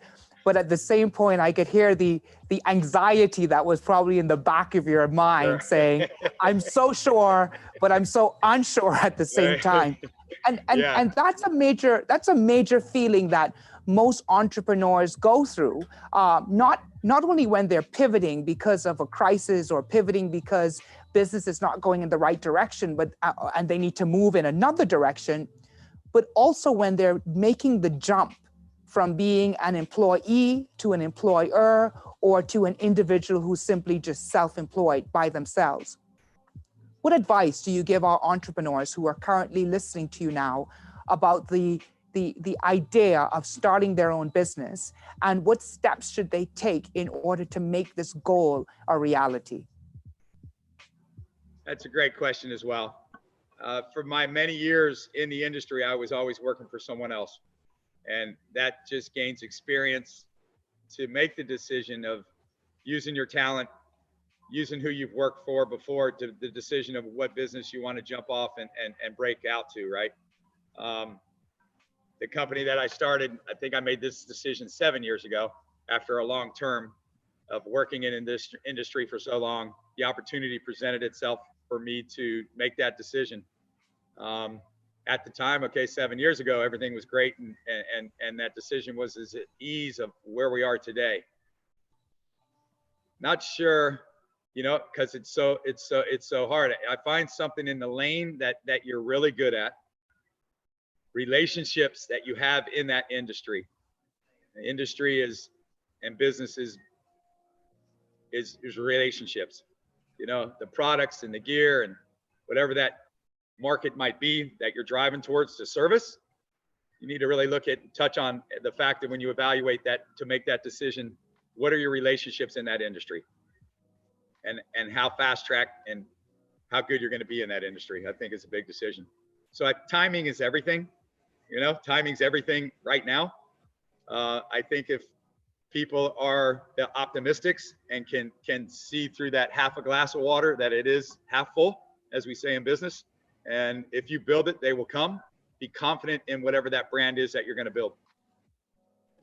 I thank you so much for those words. Timing and relationship is everything. Rob, any final words you'd like to give to our viewers in terms of entrepreneurship, in terms of how they should maneuver through this pandemic, and just final words of inspiration and encouragement for those who are looking to take the mighty jump, but might be so sure that they're so very unsure, as you so wonderfully put it? I think you need to stay in touch with your government, stay in touch with your business partners and relationships there. Don't be afraid to take a lead on something. Communicate, stay relevant, and those things will pan itself out.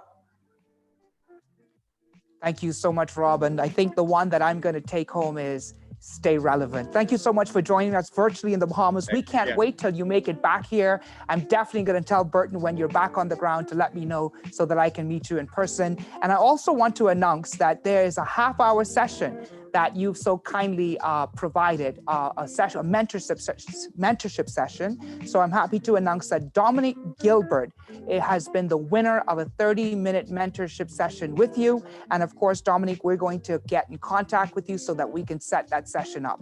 Thank you so much, Rob. And again, it's a delight to have you joining us at the Innovation Conference this year. Ladies and gentlemen, we'll be right back after this commercial break. As business leaders, we learn to forecast for our businesses. When we try to predict market trends, we hope for the best outcome. However, as much as we forecast and create projections, there are some events for which we just can't prepare. Sometimes because it never occurred to us, sometimes because we just thought it couldn't happen to me. Unfortunately, when disaster strikes, it does not discriminate by size or even type of business. It can happen whether you expect it or not. Fortunately, you are not alone. We at C&W Business can help you prepare for disasters. With our disaster recovery as a service solution, we'll ensure your business is back in operation fast. Because being prepared is the best strategy. And we're back. Andre, I thought Rob gave us just some excellent advice. You know, the idea to remain relevant, trying your best to remain relevant. But also, I think what was so key was the importance of mentorship. And one of the key themes that's been coming out here for both our session last week, Friday, and this Friday, is how important mentorship has been. And Kellyanne also spoke to the idea of, you know, passing the business throughout the generations and how difficult that can be sometimes. Yeah, sure. You know, it's interesting because it sounds like a lot of what our guests are saying comes back to people. So it's the relationships, the mentorships. Kellyanne was saying how Mrs. Smith takes care of her people. You know, the gifts at Christmas. So, you know, something that we all need to take back home. It's the people that run our business. It's not us. It's our staff. It's the people that run the business. So, very very interesting root cause that we're hearing from a lot of our guests about the people. Exactly. And I think it's so important for us to recognize that, you know, people matter, small businesses matter, but whenever we have this success, it is important for us as business people, business owners, to celebrate that success with the employees who've afforded us the ability to really make that achievement. Absolutely. Ladies and gentlemen, I have read the bio of this wonderful lady that we're about to speak to next, and I am so excited to have the opportunity to interview her. I hope that she provides me also some critique on some things that I can do a little bit better in the performance arena. But I'm not going to make the introduction. There's a wonderful video presentation that's going to tell us a little bit more about Tracy Moore.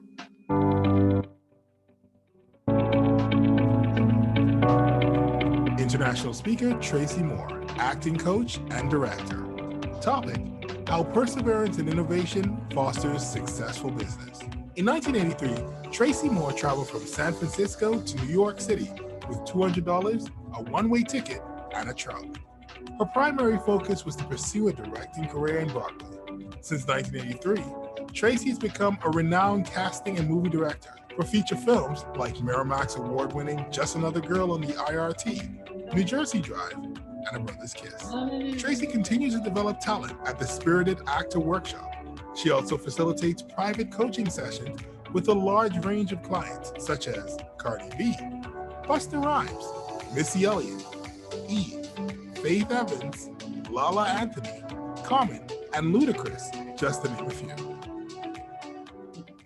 Ladies and gentlemen, the incomparable Tracy Moore. And Tracy, of course, your topic for today is how perseverance and innovation fosters a successful business. You have indeed had so many successes in your life and been in the company of so many successful people. And so I'm going to turn it over to you to, well, first of all, before I do that, I'm so excited. Welcome to the Bahamas virtually. Thank you. I'm so excited to be here. This is amazing. It is. And, last year was in person. I wish we would have had you last year so that you can come and, just test the beautiful shores of the Bahamas and see some of the wonderful talent that we have here. Of course, we have some of the most fantastic people in the world, in the Caribbean, in the entire region. And I'm certain that my colleagues in Barbados and Trinidad would want you to be on their shores as well.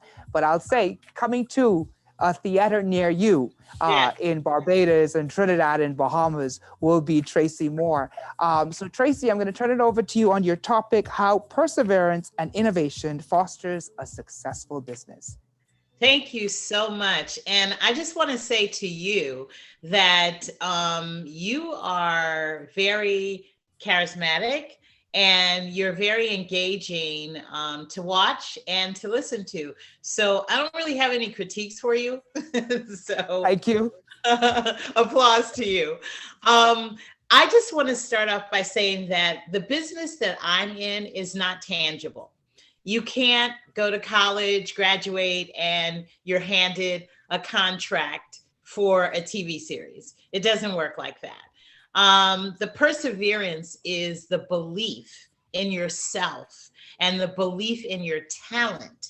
And so it's just not tangible in a sense that it happens right away. So what I say to people in the entertainment business is that you do have to constantly reinvent yourself. That is something that I totally agree with Rob on. And educate yourself. You need to understand that this is show business. It's not show art and it's not show craft. It is a business. So you need to understand the terminology. You need to understand the business aspects in terms of unions, SAG-AFTRA that protects you in film and TV. You need to understand the percentages from an agent or if you have a manager. So education is very important. And I strongly suggest that everything starts with the mind. And so it's about getting your mind right. It's about understanding that there is a role out there for you. You don't want to go into this business doubting or thinking that it's not possible, because I am a believer that you do attract those energies. It's important to understand everything starts with our mind. So in getting our mind right, we want to visualize the career that we see for ourselves. We want to have faith and belief in our talents and in this process. And we want to stay in a place that I call the knowing, and knowing that things are going to work out for you in the end. And, I have little templates that can continue to motivate you along the journey. But I strongly suggest a platform of getting your mind in a place that that you're doing this for a reason. You're not just here like, oh, we'll see what happens. You know what's going to happen. And you stay in that path of knowing that. I have one question. That automatically came to mind, and I was so busy writing that question down.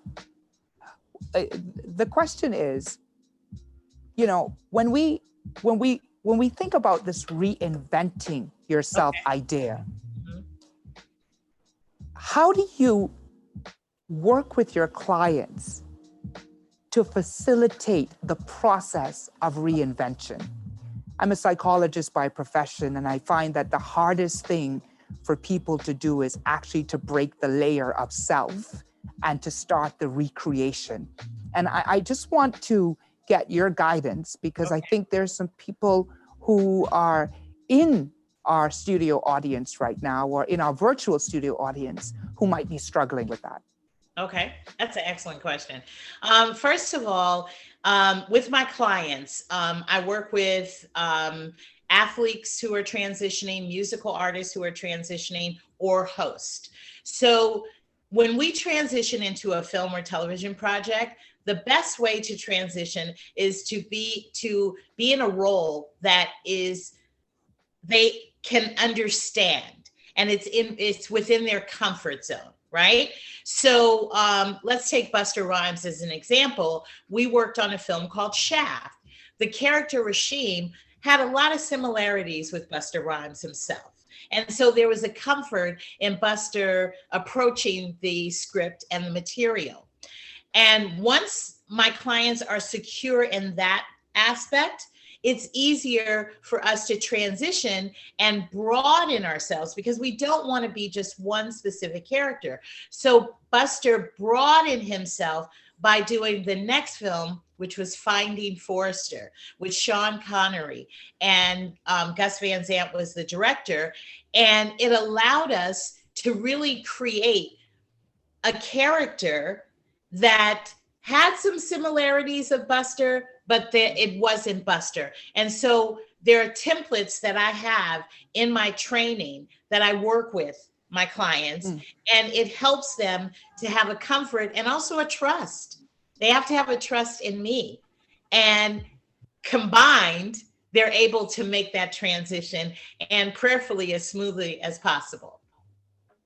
Because what you're doing is, it's really mentorship at the deepest level, where, you know, some of the greats that you've had the opportunity to train have to recognize that in certain instances, they're diamonds in the rough, and they have to trust you to shave them down or to form them in a particular way. And I mean, I think that must be entirely difficult to handle with some of these personalities.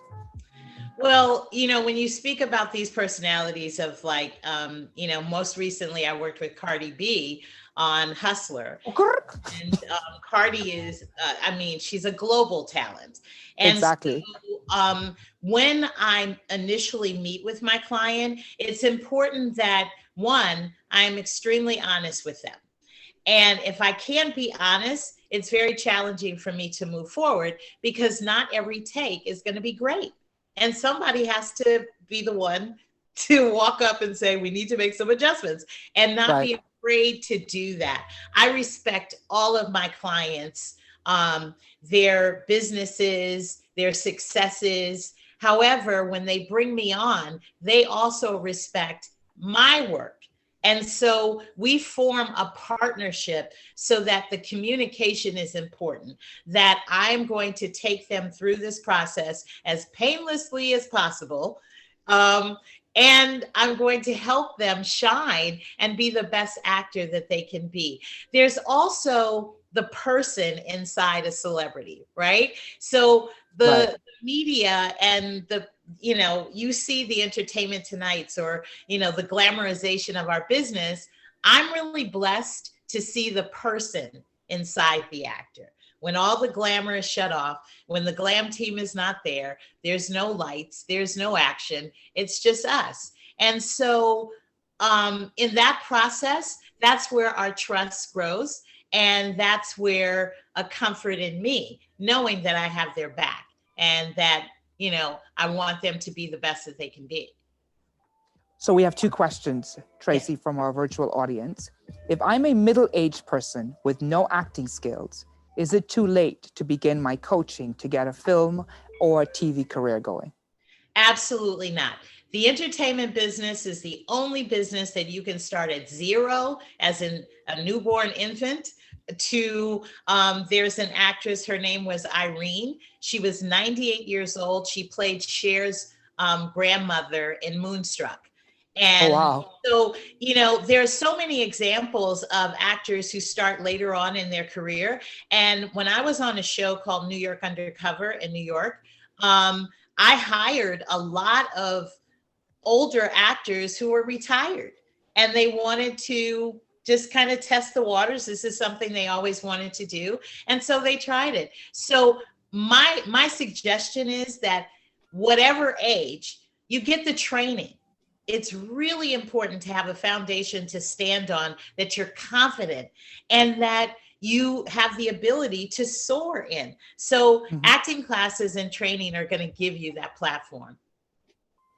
Excellent. And one other question that we have from our virtual audience.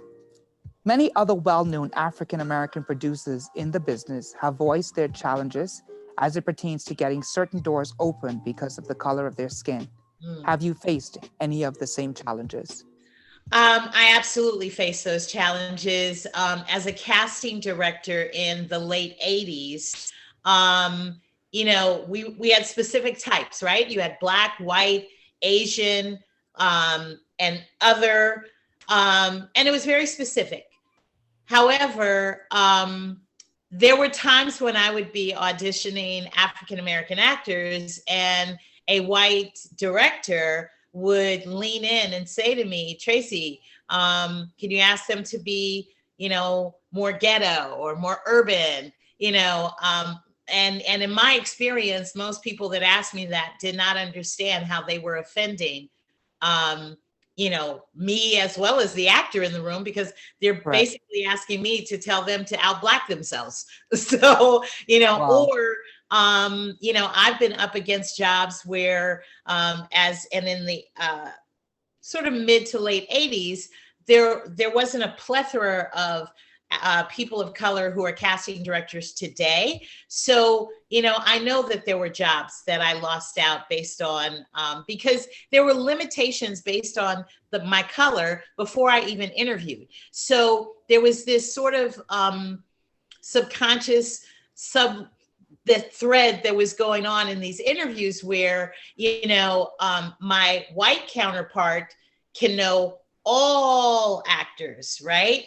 But when I was interviewed, it's like there was this notion that I only knew people of color. I only had access to people of color. And that's not true. And so I felt that I had to really super step my game up in terms of, you know, being prepared in the interview in these studios and just knowing every actor that existed, you know, and I felt that pressure. And, you know, I've had conversations with some of my counterpart colleagues who have never had those experiences. So I do think that we're in a different place. And I do think that a lot of opportunities and doors are opening where people of color are continuing to strive even more in the entertainment business. Well, I know that many individuals in the film and entertainment industry must thank you for prying the door open, if not the entire way, but just a little bit. One of the questions, in the Caribbean, we don't have the huge movie production sets, etc. If someone from the Caribbean wants to start their journey, what are the first steps that they should take? What's your recommendation there? Well, the great part is that we're in a time of self-tape. So you don't need to be in New York. You don't need to be in LA or Atlanta, of course, until you get cast, and then you have to come over here. But I would say that actors should look into actorsaccess.com, because it's a template for actors to set up their, you know, their information, their photo, their resume, their reel, all of their information. And they also have access to self-tape auditions that are happening that they could submit themselves as well. And then that's going to bring eyes on you from the casting community, and then eventually land you a role where you are in the States. But I also want to say that, because I stress to actors in the States to not just limit yourself to the States. There are productions that are shooting on the island, and there are productions. I did a workshop in Amsterdam last year. And so there are other places in which it's really important that actors continue to expand and just not limit themselves. Exactly. And this, I think, is such an important question for every entrepreneur. What does perseverance play in this industry? Well, I think that to persevere, to not give up, to be resilient It plays a major part in businesses and in your core as a human, because why would you give up? I always say that to actors, I've been acting for 5 years and, I haven't gotten cast or what.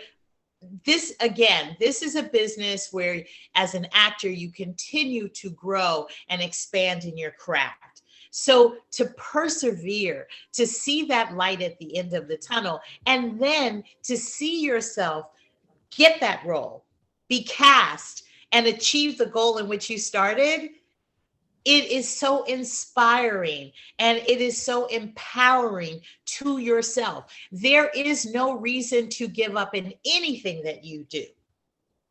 You continue to persevere in knowing that there is a role out there for you, that you will land a job. When you think the other way, I believe in energy. And my company is called The Spirited Actor. It's about empowering the person inside the actor. So if we start to eliminate these doubts and this negativity and, actor, what if I don't get the role? What if you do get the role? What if you do? Let's always look at the glass half full instead of half empty. I love what you said, empowering the person inside you. And Tracy, I think that's so important, because when we get ready in the morning, we start to put on things. We start to put on other people's opinions. We start to define ourselves by what other people expect of us. And so by the time we walk out and get into our vehicles, we're not really our true self. We are what is expected or anticipated. And I think the same, Andre, goes for entrepreneurs. How do you get to the point where you find your true self? So we've talked about this idea of recreating yourself, but this other idea about how do you get to the core of who you are as a person? Well, I think it goes back to what I was saying before in terms of everything starting with your mind. And you have to, there are a couple of things that I encourage actors to do. I've spent and continue to spend my lifetime in reading books that are inspiring, reading books that continue to challenge you in terms of law of attraction, right? And how our mind works. So there's a book called As a Man Thinketh, right? By James Allen. And this is one of my favorite books, written in the 1920s, but it's still relevant today. Our thoughts. It starts with our thoughts. So if you think you can, and you use the words in which to project that, you are going to manifest it. And so the core is about the thoughts in which you have on a daily basis. And if you hear thoughts like, I can't, I'm surrounded by actors who constantly do not have the support system, whether with their significant other or within their home or their family. You have to learn, as Madonna said, to cancel the noise. You've got to start canceling and then why would you surround yourself around people who don't believe in you or who don't give you that encouragement that you need? That's wasted energy. If you have to be by yourself, and we're in this pandemic right now, you have to start being conscious of your thoughts, being conscious of your words, because these things manifest. Fear manifests things. Love manifests things. And so if we start by taking 5 minutes a day in the morning and meditating, just visualizing what it is that you see for yourself in terms of your goals, it is it is such a blessing to see how these things start to really connect, right? And I start with actors when they're like, oh, I'm a struggling actor. I say, well, stop saying struggling. Say you're a working actor. And the next thing you know, a casting director will call them, or an actor friend referred them to something. Things start connecting. But we don't live in a world that champions positivity, because positivity doesn't sell.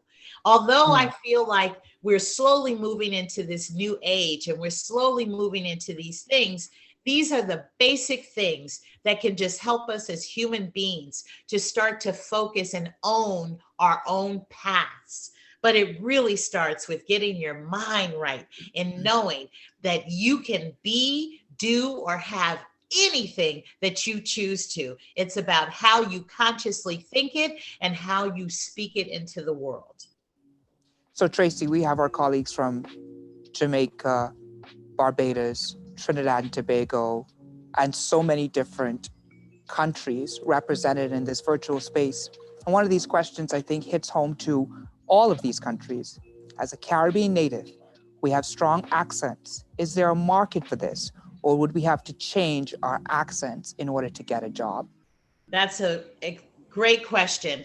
I say this because I think that people who have accents and dialects, I think that it's important to keep true to that as much as possible. However, in this business, acting is about recreating the human experience, and not all experiences have accents. So I would suggest to go online and to find there are programs that can help you learn different dialects and accents. But if you do plan on working in America, it's only going to be used if that is the specific character or the characteristic of that character. And so we know that that's maybe 10, 15%. It's not a large percent. So it is to your advantage to work on your dialect and your accent. So it's flexibility, right? It's recognizing which you wanted. Tracy, there's so many questions that's coming in for you. Oh, so tell us about your radio show. I mean, you're so inspiring and your words are so encouraging. So I have to listen to iHeartRadio. I have to go. The Spirited Actor Podcast. And Spirited Actor Podcast. Yes. And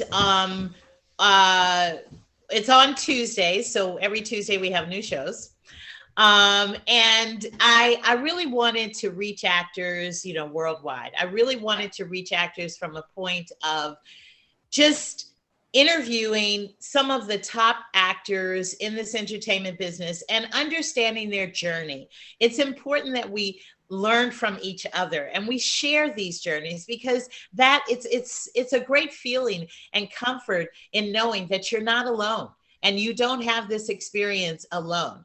And so the other thing that I do is I have a segment called Class in Session, which I'm so excited about because it's a platform where I bring in Spirit Actor alumni and they read a scene in front of casting director, producer, whoever the guest is, and they get the most valuable feedback and constructive criticism that helps them grow as an actor as well. So I'm always highlighting, I love actors. All my friends are actors.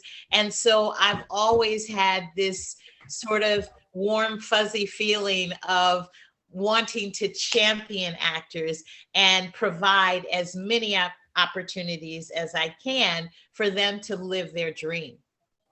Excellent. And that brings me to another question that one of our virtual guests would have asked. Who has been your most favorite student to date and why? Oh, no. Are you allowed to answer that? I can't answer that. All of them. All of them.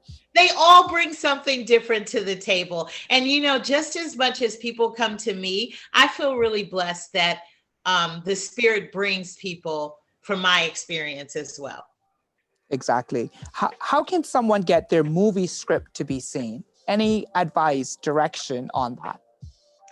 Well, one of the things that I do want to say is that you, in studying the craft, make sure you have the proper format. It is so important that you have the proper format because studios will not even consider reading your script if it's not in the proper format. So what I would suggest, there are so many wonderful film festivals, including the film festival that I've been a part of, Urban World in New York for over 25 years, that once you have it in the proper format, and it's great to have your family and friends read your script, but it's really important for you to have people that have some knowledge of the business to read your script and give you constructive criticism. And I highly recommend that people submit their scripts to Sundances and Urban Worlds and ABFF submit it to film festivals and get feedback from a panel of professionals. And I just finished being a juror. And, some of these writers, this is their first experience. So don't base it on, I don't have any experience or I've never done this before. Educate yourself on the process, educate yourself on the proper format, and get your script out to these festivals, because, there are people who can help move that project along the way at these festivals for you. So Tracy, there's so many questions that I have for you, and I know that we're not going to be able to get to those questions. But what I do want to give you an opportunity to do is to just have final words. There are some actors out there, there are some creatives who are listening, and there are some entrepreneurs who no longer can call themselves struggling entrepreneurs, but rather working entrepreneurs. You've left us with so many, I call it nuggets for success. Cancel the noise, question what it is that you are manifesting in the very words that you're using, and empowering the person inside of you. What are your final words for today? My final words are that nothing is impossible. And if we have the ability to dream, which we do, then dream big. Don't limit yourself, and don't limit yourself to the fears of other people, right? So I love with actors all the time, people say, they'll say, oh, when are you going to get a real job? Or you've been doing this for a couple of years. When are you going to make it? And what I say to those actors is that, yes, they think that that's love. They think they're loving you and they're looking out for you. And I get that. But what you need on this journey as a creative being, you need to stand in your uniqueness. That's what makes you special. Not being like everyone else. Stand in what's unique to you. Michael K. Williams, who is a phenomenal actor, has a scar. When Michael embraced that scar, and that was character about him, his career soared. I gave Michael, I was blessed to cast him in his first commercial. And so I've been on his journey. So stand in your uniqueness. And it's not your job to know when something is going to happen and how something is going to happen. It's your job to stay in the knowing and trust and believe that it is happening. All of this that's going on right now is a part of the happening. Know that there's a role out there for you, and know that this is your journey. Not everybody can do this, but how blessed is it that you are? Well, thank you so much, Tracy. And I'll tell you, we had this wonderful speaker last week, Dr. Michelle Hoskins, who said that she called the Denny's Corporation every single day, every single morning at 10:30 a.m. in the morning for a period of 2 years until she got her telephone answered. So I'm certain that there are some actors out there in our region, in the Caribbean, who are going to be calling the spirited actor for the next year, or maybe the next 2 weeks, or maybe the next week, to ensure that they get their time with you. So we want to say thank you on behalf of all of the countries represented here today, and all of the countries that represent the flow market, for spending time with us and for having words of encouragement, words of inspiration, and making certain that we understand that this here is all a part of the happening. We thank you so much. And thank you so much. This was wonderful. Thank you. And I have the winner, Tracy, because you would have stated that you would give some time. Yes. So the winner of our half-hour session with Tracy Moore is Peter Bonneau from St. Michael, Barbados. And so Peter, you have a 30-minute session with Tracy, and please do let us know what that experience has been like. We hope to see you next year or sometime soon, Tracy. Yes. In the beautiful shores of Barbados, the beautiful shores of Bahamas, the beautiful shores of Trinidad and Tobago, or even Jamaica. We'll be right back after this commercial break. Thank you. Our businesses. When we try to predict market trends, we hope for the best outcome. However, as much as we forecast and create projections, there are some events for which we just can't prepare. Sometimes because it never occurred to us, sometimes because we just thought it couldn't happen to me. Unfortunately, when disaster strikes, it does not discriminate by size or even type of business. It can happen whether you expect it or not. Fortunately, you are not alone. We at C&W Business can help you prepare for disasters. With our disaster recovery as a service solution, we'll ensure your business is back in operation fast. Because being prepared is the best strategy. And we're back, ladies and gentlemen. It has been the second opportunity for us to meet as a part of the Innovation Conference. Andre, I don't know about you, but this has been definitely an exciting day. Barbados was in the house. I mean, Jensen and his team took it down today. It was such a pleasure to hear from Mervel Lynch and his company. I don't know about you, but I just feel as though I want to go do something today after all of the inspiring talks. No, it looks truly inspirational. It's such a wonderful time for us to sit here, not only finding out about issues internally here to the Bahamas, but certainly regionally as well. And look, again, the speakers did not let us down. I mean, they what they gave to us today is priceless, priceless. The last speaker, I mean, it's more, truly inspirational. Believe in yourself. And it's not just advice for actors. This is advice for entrepreneurs. You have to believe in yourself. If you want something to happen, got to have that passion and make it happen. So it's not only for actors. This like you said, these are nuggets for all small business. For all of us. I like what Rob said about being so sure that you're also unsure, and being okay with that when you're making that big jump. But of course, Andre, we have, the gentleman, the kind gentleman that's responsible for the Northern Cluster, our Vice President, Garfield Sinclair, who's joined us again. I think he's been with us for the entire morning, has heard some of these amazing speakers, and really and truly, they dropped the cannons today, Gary. The speakers dropped the cannons, and of course, the participants dropped the questions. And I think those questions were ably answered. So at this time, Gary, welcome to our studio, and I'm going to turn it right over to you. Hey, thank you, Darren. As usual, let me start by thanking you, right? You bring the energy to our Innovation Conference. It's been an absolutely exceptional webinar, the second in the series. And yes, the speakers have been truly inspirational. So let me start off by thanking everybody that needs to be thanked for this incredible effort. The first person or people I want to thank right after you, Darren, for being such an incredible host is just our overall comms and BMC and small business teams for conceiving and designing and then executing on this incredible webinar, right? We are in the middle of this pandemic. We thought, wow, what are we going to do after the really successful conference we had last year at the Bahamar in the beautiful island of New Providence in the Bahamas? And we wondered what were we going to do? And the team came together really, really well and have put on an incredible webinar. So I want to thank the entire team led by Carol and Indy and the small business teams led by Naja and others. I'm not going to be able to call all the names, but you guys rock. This has been an incredible experience so far. And the beauty is we've still got 2 more to go.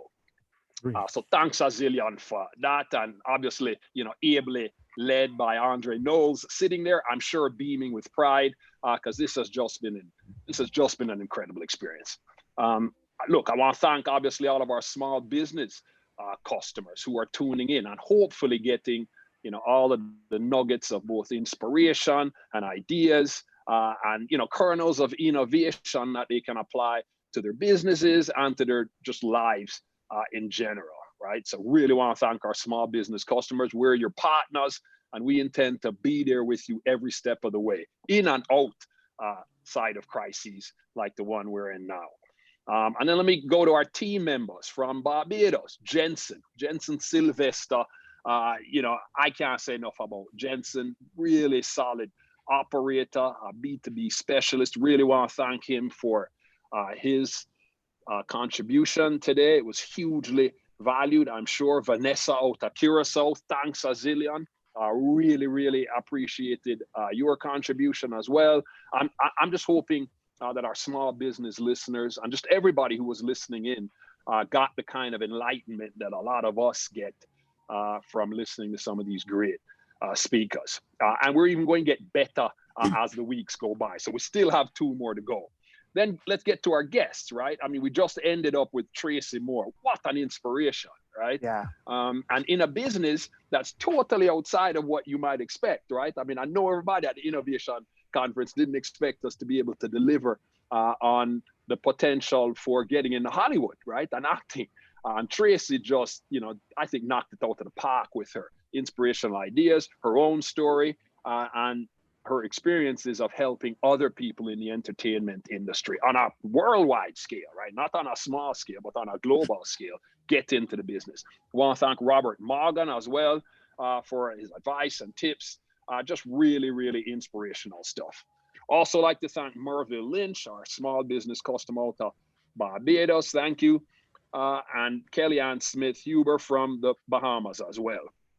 Look, the thanks can go around, but the beauty is that we're doing something good for our small and medium customers, but not just them, frankly. I mean, even our enterprise customers in general, I think can take something away from these conferences. So again, as we build to our final presentation a couple of weeks from now, I encourage you to keep telling friends out there about this experience. And let's encourage you all throughout the multiple islands that are tuning in to get involved. Every week, we're going to keep adding something different, something new, something, really innovative. So, tune in is what I'd say. Absolutely be sure you tune in next week, same time, same place, for more of our host with the most, Darren Turnquest, and a long list of what will surely be very inspirational guests. So thank you again, everybody, for joining us. Thanks again, Darren, and obviously Andre Knowles for being there and really just leading what I think is an excellent set of presentations. Thank you very much, everybody. Thank you so much, Gary. And I definitely want to say to Gary, thank you so much for extending this throughout our entire region. To have, Barbados, to have Jamaica, to have Trinidad and Tobago, to have, Turks and Caicos Island involved in this at so many levels. It speaks directly to something that you believe in your leadership, especially here at BTC, is partnerships are definitely key. But not only partnerships, the idea of relationships, the idea of opportunities for mentorship. And then to Andre, nothing has stopped this from not happening. We've been able to move on with this in the midst of this pandemic. And I think there's no better time, Andre, than this time for small and medium-sized businesses to have this type of support or to have this type of inspiration or rejuvenation in it. So of course, we're not just about our products within the flow markets, we're also about that support and that partnership and that relationship with our customers. Andre, any final words for you? Well, thank you, Darren. I think that, let me thank you, first of all. I think we had I know we had another fantastic show today. The speakers always giving invaluable information for the benefit of our small to medium business customers. And I think that as we continue this, look, we're giving back. And you said this is a great time. This is a great time for us to give back. BTC, we've also been in the Bahamas for more than 100 years. Look, we have the technology, we have the experience, we have the people. We're taking care of our people just as we expect a lot of the small businesses to take care of their people, and we're giving back. We hope, obviously, that this series allows a lot of the small businesses, the entrepreneurs, to start thinking, start taking some of these little nuggets back to them so they could be a whole lot more successful. We're hoping, obviously, that they take us along for the ride, and we hope to be there with them as well. Thank you, Andre. Another day and another series here at the InKnowVation Conference 2020. Ladies and gentlemen, we've had a fantastic day, as I promised you in my opening this morning. And now it is the afternoon, and we thank you for staying with us, for tuning in with us. We thank you for your questions, and we thank you for being a part of what we call a hot and provocative discussion, but make certain that you be very aware of what you manifest in yourself, the same way that Tracy said, always making certain that you're positive in your dealings and positive in the things that you say to keep yourself going in the midst of this pandemic. Make certain that every single day you remain positive and make certain that you're here with me next week, same time, same place, same link, hopefully. And that way we will have different speakers, but we'll make certain that it's an amazing experience. I'm once again your host, K. Darren Turnquest, and I'll see you next time. BTC's Innovation Conference is back. And this year, we're giving you 5 opportunities to get in the know. Just starting a business or need help adapting to these trying times?